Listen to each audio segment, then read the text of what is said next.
1 जनवरी 2025 की सुबह सुबह लोग न्यू ईयर पार्टी कैसे सेलिब्रेट करना है इसकी तैयारी कर रहे थे। तभी एक शख्स आता है और नाका थाना पुलिस स्टेशन पहुंच जाता है और कहता है कि सर, लखनऊ के एक होटल में, सरनजीत होटल में कमरा नंबर 109 में 5 लाशें पड़ी हुई हैं। शुरू में तो सुबह सुबह थे, इतने सुबह कोई आता नहीं है एफआईआर दर्ज करवाने के लिए। शुरू में तो पुलिस ने इनकी बात को सुना अनसुना करा कि कोई ऐसे ही न्यू ईयर पे मजाक कर रहा होगा, लेकिन ये लड़का जोर देकर अपनी बात कहता है कि सर, मैं सच कह रहा हूँ। लखनऊ के सरनजीत होटल में कमरा नंबर 109 में 5 कत्ल हुए हैं, आप जाके वहाँ देख लीजिए। तब पुलिस थोड़ी हरकत में आती है और फिर इस लड़के के साथ सरनजीत होटल पहुंच जाती है। कमरा नंबर 109 में एंटर होती है तो वहां का जो नज़ारा होता है उसको देखकर पुलिस की आंखें खुली की खुली रह जाती है। इसके बाद पुलिस अपने बाकी के अधिकारी जो हैं, एसीपी हों, डीसीपी हों, एसएचओ हों या फॉरेंसिक टीम हो, सभी प्रकार के यहाँ आला अधिकारी पहुँच जाते हैं अपनी टीम को लेकर और कमरे के अंदर का जो नज़ारा देखते हैं, देख के सब सन्न रह जाते हैं। दरअसल यहाँ 5 महिलाओं की लाशें थीं। एक महिला थी जो लगभग 50-55 वर्ष की थी और फिर उनकी 4 बेटियाँ। इस लड़के से पूछते हैं कि ये सब तुम्हें कैसे पता, तुम कौन हो और यहाँ क्या कर रहे थे। तभी लड़का बताता है, मैंने ही इन 5 को मारा है अपने पिता के साथ मिलकर। फिर वो पूछते हैं कि तुम्हारे पिता कहाँ हैं। तो वो लड़का बताता है, ये सब वारदात होने के बाद मेरे पिता भी रेलवे स्टेशन तरफ चले गए हैं, शायद कुछ गलत कदम उठा लेंगे। और ये बात मैं आपको बताकर भी कुछ गलत कदम उठाने वाला था, लेकिन मुझे लगा इन सब के बारे में आपको बता दिया जाए। इसके बाद ही आगे आपकी जो भी कार्रवाई होगी, मुझे जो भी सज़ा मिले मंजूर है। लेकिन पहले तो मैंने सोचा कि इन सबको मारने के बाद मैं खुद भी कुछ गलत कदम उठा लूँगा, लेकिन फिर मुझे ख़याल आया कि इन सब के बारे में मुझे आपको बता देना चाहिए, पुलिस प्रशासन को, सरकार को और सोशल मीडिया के माध्यम से पूरी दुनिया को, कि ये सब क्यों किया, कैसे किया, किन परिस्थितियों में किया, किन हालातों में किया, ये सब कुछ मैं बताकर इसके बाद सरकार की मेरे प्रति जो भी सज़ा होगी मुझे मंजूर होगी। तो ये लड़का बताता है और फिर ये कहानी शुरू होती है 15-16 दिसंबर आगरा सिटी से। उत्तर प्रदेश के आगरा शहर में एक जगह है टेढ़ी बगिया, यहाँ का है इस्लाम नगर। यहाँ का रहने वाला ये लड़का अपने पिता और अपने माता पिता के साथ, ये लड़का 24 वर्षीय है, अशरफ नाम का, और अपनी माँ के साथ रहता था। इनकी 4 बहनें थीं, एक 18 साल की, एक 19 साल की और 2 नाबालिग हैं। ये सब यहाँ एक छोटे से घर में रहते थे और यहाँ छोटी मोटी लड़ाई झगड़े हुआ करते थे। तब ये लड़का अपने पिता के साथ इन सभी बहनों को लेकर, माँ बाप को लेकर सरकार के पास गए या फिर कहीं गुहार लगाने के लिए या शिकायत करने के लिए कि हमें यहाँ के जो नज़दीकी लोग हैं मोहल्ला पड़ोस के, वो रहने नहीं देते, परेशान करते, छोटी छोटी बातों पे लड़ाई झगड़ा करते, हमारा घर हथियाना चाहते, इसीलिए हम ये सब कुछ छोड़कर इसकी हमने 16 दिसंबर 2024 को एफआईआर भी दर्ज करवाई थी आगरा में ही। यहाँ का जो टेढ़ी नाका है और जो इस्लाम नगर का जो थाना, नज़दीकी थाना क्षेत्र है, वहाँ जाके, लेकिन पुलिस ने समझा बुझा के और फिर वार्निंग देके इस केस को हल्के में ले लिया। फिर भी वो लोग परेशान करते रहे आस पड़ोस के और हमारे घर हथियाने की कोशिश करते रहे। हम भाई और पिता मिलकर बाहर लारी लगाते, यानी कपड़ों का ठेला लगाते हैं। हमारी माँ और बहनें घर में रहती थीं। कभी इनके साथ कुछ ऊंच नीच हो जाती तो जिम्मेवारी कौन लेता। इन सब की शिकायत करने के लिए हम उत्तर प्रदेश के लखनऊ जाते हैं और हम सोचते हैं कि वहाँ जाके हम मंत्री वगैरह से मिलेंगे, इस बारे में बातचीत करेंगे। और इसीलिए हम वहाँ जाकर एक सरनजीत होटल में कमरा नंबर 109 बुक करते हैं और फिर शाम को 30 दिसंबर 2024 को हम जाते हैं, एक दिन रुकते हैं, फिर 31 दिसंबर 2024 की रात को हम जाते बाहर, खाना लेके आते हैं, खाना खाते हैं, कुछ शराब वगैरह भी ले आते हैं और ये सब खाना खाते हैं, पीते हैं।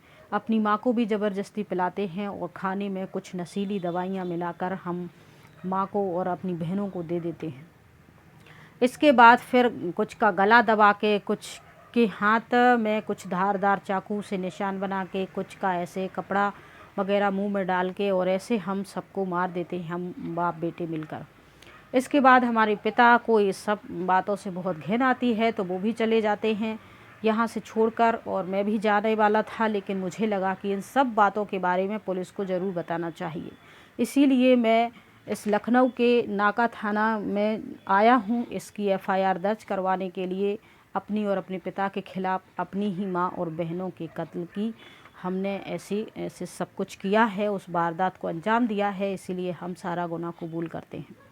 इसके बाद ये लड़का एक वीडियो बनाता है और बताता है कि हम आगरा शहर के रहने वाले हैं, टेढ़ी बगिया इस्लाम नगर के, और यहाँ हमारा एक घर है और वहाँ आसपास के जो लोग हैं वो हमें कहते हैं कि तुम बांग्लादेशी हो, लेकिन हम बांग्लादेशी नहीं हैं, हम बदायूं के हैं। बदायूं में हमारे रिश्तेदार हैं, हमारी ताई है और भी लोग हैं जिनसे ये आप पता कर सकते हो कि हम बदायूं के हैं, हिंदुस्तानी हैं, बांग्लादेशी नहीं हैं। लेकिन हम जहाँ रहते थे इस्लाम नगर में, वहाँ के जो हमारे कौम के लोग थे जो चारों तरफ, वो कहते थे कि नहीं तुम विदेशी बांग्लादेशी हो, और वो हमें यहाँ से निकाल देना चाहते थे। किसी न किसी वजह से हम बाप बेटे को परेशान करते थे, हमारी बहनों के साथ गलत हो जाता। इसके लिए हमने नज़दीकी पुलिस स्टेशन में भी गए और आला अधिकारियों के, मंत्री की जो भी रसूखदार लोग थे, जान पहचान रखते थे राजनीति में, जो भी पुलिस इंस्पेक्टर, डीएम वगैरह, हम सबके पास मदद के लिए गए थे, लेकिन किसी ने भी हमारी मदद नहीं की। इसके बाद हम उत्तर प्रदेश के लखनऊ में आए। यहाँ हम जो यूपी के मुख्यमंत्री योगी आदित्यनाथ हैं उनसे ये गुहार लगाने के लिए आए थे, मदद मांगने के लिए आए थे। लेकिन इससे पहले ही अगर हम लोगों को कुछ हो जाता तो हमारी माँ बहनों का क्या होता, यही सोचकर मैंने और मेरे पिता ने अपनी माँ और बहनों का ऐसा कत्ल किया। ऐसी वीडियो उसने बनाई और सोशल मीडिया पर डाल दी और ये वीडियो बहुत ट्रेंड करने लगी और सभी लोगों तक पहुँचने लगी। अब इस वीडियो में और उस लड़के की बातों में कितनी सच्चाई है, इसकी छानबीन तो पूरी हो रही है, कार्रवाई पुलिस देख रही है और लड़के को तो सज़ा मिलेगी ही, क्योंकि उन्होंने ऐसा काम किया है।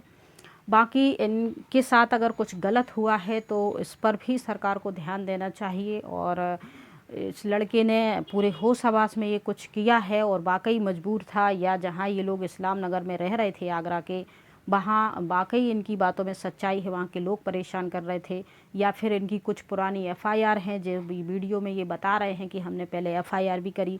तो ये सब कुछ, अगर ऐसा कुछ है तो इन सब की जांच पड़ताल चल रही है। ये सब कुछ सही पाया गया तो जो भी इन सब के पीछे जिम्मेवार हैं, जिन्होंने उकसाया है, जो परेशान कर रहे थे, जो इन पे आरोप लगा रहे थे कि तुम बांग्लादेशी हो, इधर के हो, उधर के हो, तो ये सब चीज़ें की पूरी कार्रवाई होनी चाहिए सरकार से। खैर इस लड़के ने वीडियो के माध्यम से गुहार लगाई है और ख़ुद ने भी सरेंडर करा है और ख़ुद ने भी सरकार से ये गुहार लगाई है कि इंसाफ ज़रूर होना चाहिए। और हमारा जहाँ हम तो जेल चले जाएंगे, पिता ने भी ये कांड किया है, तो अगर उन्होंने कोई गलत कदम नहीं उठाया और पुलिस के हत्थे चढ़े तो उन पर भी कानूनी कार्रवाई होगी, तो उन्हें भी सज़ा मिलेगी।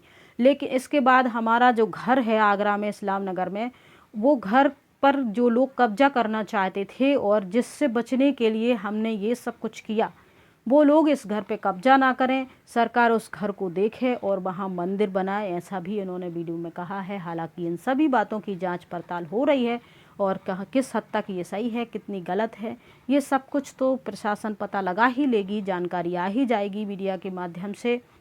अगर इनके साथ वाकई गलत हुआ है तो न्याय होना चाहिए, और ये गलत बोल रहे हैं तो वो भी आ जाएगा। इस प्रकार की किसी भी तरह की खबर की ट्रू स्टोरी टीपी चैनल पुष्टि नहीं कर रहा है, लेकिन ये सारी खबर social media, newspaper, news TV और यूट्यूब वगैरह पे जमकर वायरल हो रही है, फैली हुई है और सभी लोगों तक ये खबर पहुंच रही है।